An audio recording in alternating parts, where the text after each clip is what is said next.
Khotyn fortress. A lot of people call this place a pearl on the bank of the Dniester river. It's really true. Nearby the fortress there is a rather big, large parking area. But as this video was made during the war 2022, so not so many cars. A few cars. Some souvenir bazaar, market, also a couple of salesmen, the monument to great hetman of Ukraine Petro Sagaidachny, inscription and map of Khotyn fortress, and the scheme what you can see inside. At the beginning there is a central entrance gate, and this wall usually moved around the fortress, but the fortress itself is inside.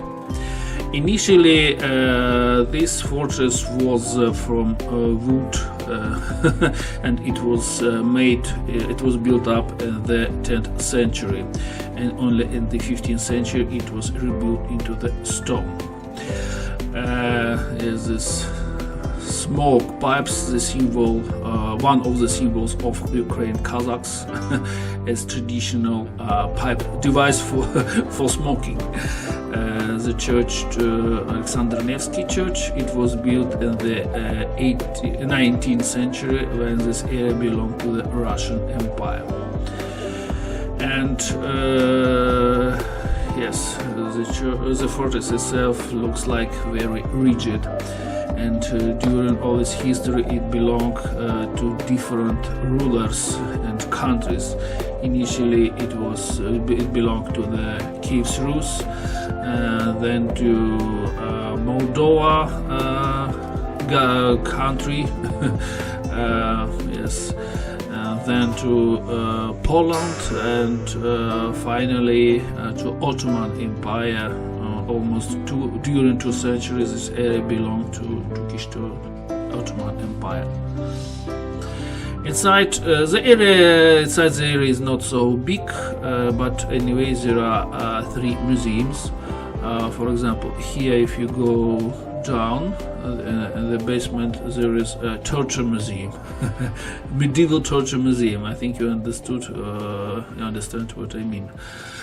In this tower there is a forging museum also, and the central building where this video is making now.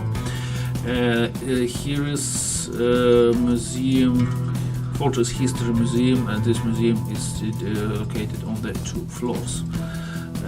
Regarding this museum, it's really nice museum. There is a separate video.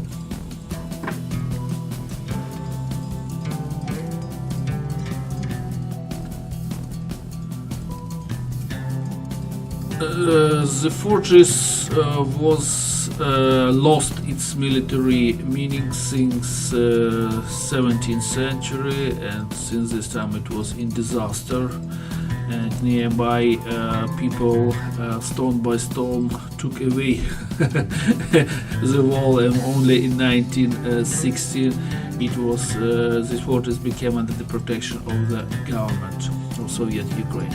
And at the end of the video, just a short movie. As you see, the summer of 2022 was maybe one of the hottest summer in the history of humans. And as we see now the result, the level of water is critical low in Dniester river. So if it will go the same way after 100th century, maybe the river will disappear.